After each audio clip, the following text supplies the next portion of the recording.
Hay noticias en Barcelona en las últimas horas. Por una parte fue derribada una estatua de Francisco Franco, quien fuera dictador español de 1939, año en el que ganó la Guerra Civil Española, hasta el 20 de noviembre de 1975. Había una exposición y pusieron la estatua de Franco frente al mercado del Born, que está contigua a las ruinas de cuando en 1714 cayó Barcelona a manos de las tropas del rey Borbón Felipe V. Además, la fiesta en Cataluña se celebra el 11 de septiembre de ese año 1714, lo que se llama la Diada. Pero en Barcelona también hay un movimiento por parte de la CUP, que es un grupo de unidad popular de izquierdas, que dicen que hay que demoler o hay que retirar la estatua de Cristóbal Colón, que está al final de una avenida muy bonita que se llama La Rambla, y la estatua de Colón está mirando hacia las Américas, él está señalando hacia América, una estatua puesta ahí en 1888. En Bogotá, por otra parte, acaba de ocurrir algo. En la Universidad Nacional de Colombia fue borrada la imagen del Che Guevara, que llevaba décadas en la plaza principal de la Universidad Nacional. Y ha pasado mucho en otros lugares, por ejemplo en la Universidad de Princeton. Hubo un movimiento para quitarle el nombre de Woodrow Wilson, quien fuera presidente de la Universidad y presidente de Estados Unidos, porque era un hombre intolerante y sexista. Y también ha habido gente que ha querido quitar el nombre de Thomas Jefferson en Estados Unidos porque Jefferson tuvo esclavos, y así ha pasado con muchos líderes mundiales. Deben ocurrir estas cosas, debería más bien convocarse una votación popular para saber qué estatuas dejamos y cuáles no, porque todo tiene dos caras. Para los ingleses Francis Drake era un sir, un hombre de la nobleza; para los españoles y los latinoamericanos era un pirata burdo. Sí, yo creo que todo esto demuestra que la historia es política, ¿no? Y que la memoria es política y está sujeta a la manipulación y a la instrumentalización política.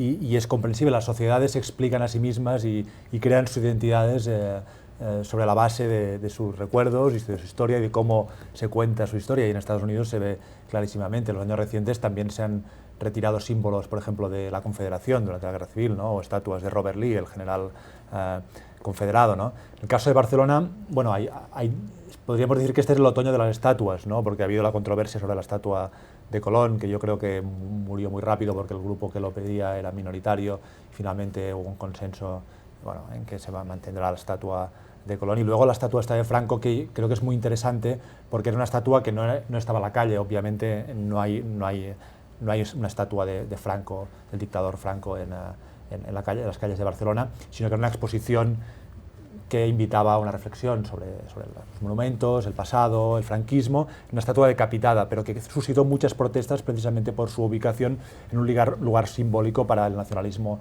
catalán. Mucha gente empezó a tirar huevos a la estatua, todo se convirtió en una especie de performance, ¿no? La gente se iba a hacer selfies delante de la estatua, esto ha pasado esta semana, y finalmente la noche anterior fue derribada, que yo creo que es un colofón a la performance y a la gran obra artística que es no solo la estatua, sino todo lo que ha ocurrido en torno a la estatua, que es una especie de exorcismo o catarsis colectiva. Claro, 40 años después de la muerte de Franco se derriba la estatua. Franco, recordemos que murió en la cama. Claro, humillante. Me llama mucho la atención el tema de los símbolos, porque últimamente ha habido un gran debate sobre la presencia de símbolos en Europa, por ejemplo, donde se están prácticamente desapareciendo los símbolos cristianos. En Suecia inauguraron un cementerio para ateos donde no hay cruces, y ha habido muchísima controversia en los palacios presidenciales cuando llegó, por ejemplo, Mauricio Macri, que eliminó todos los rastros de sus antecesores. Y lo que eso demuestra, lógicamente, es que las personas son héroes o villanos según quien cuenta la historia, y las estatuas se hacen según quien las paga.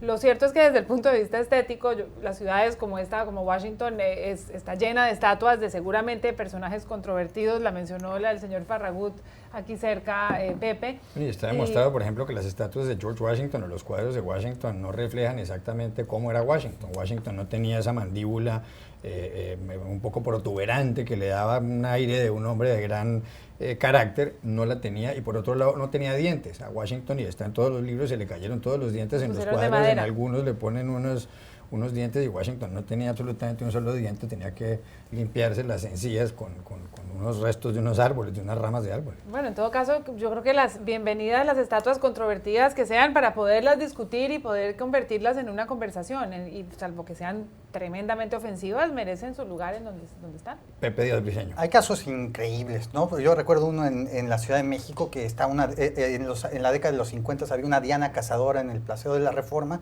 y pues estaba desnuda claramente, ¿no? Y la Liga de la Decencia se apresuró para ponerle un calzón de cobre.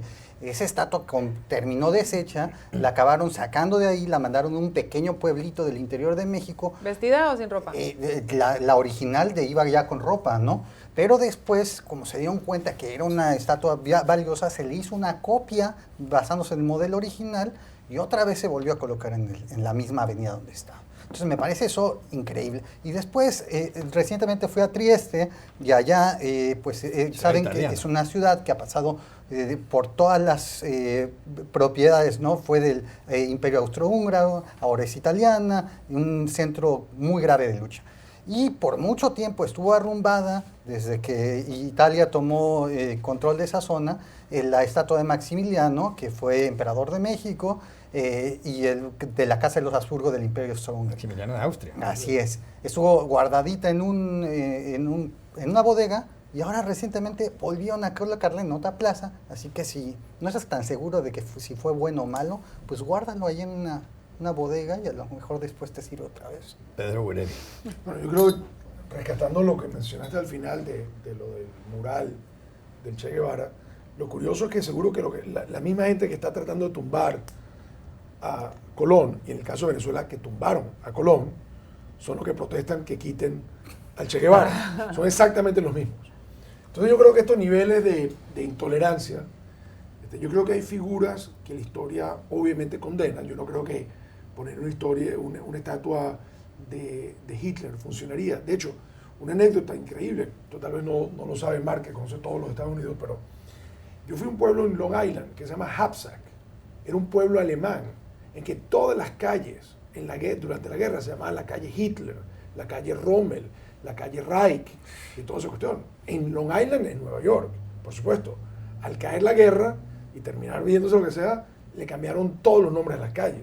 Pero digamos, aquí mismo en los Estados Unidos, ha habido momentos hasta tan absurdos como que, claro, nadie se queja, uno tiene que ir a los libros viejos y descubrir que ese era un pueblo totalmente nazi, enclavado en Long Island. Ahora, como te digo, en el caso de Venezuela, cuando tomaron a Colón, fue una decisión del gobierno, no fue una minoría. El gobierno dio la orden de quitar a Colón. Y yo sí creo que ahí hay un problema, porque yo creo que si empiezas a inventar la historia, o sea, ahí hay un problema. Yo creo que la historia de Colón es la historia de Colón, es la historia de las Américas, es la historia del mundo, y no la puedes cambiar quitando y poniendo estatuas. Hay que tener en cuenta también, por ejemplo, en España, en un pueblo de Aragón que se llama Alfamén, se puso una placa en honor a Manuel Pérez, que era un cura español, que fue el jefe de uno de los grupos guerrilleros colombianos del ELN, un hombre además muy sanguinario en su momento, y sin embargo hay una placa en España. La historia siempre hay varias miradas para la historia.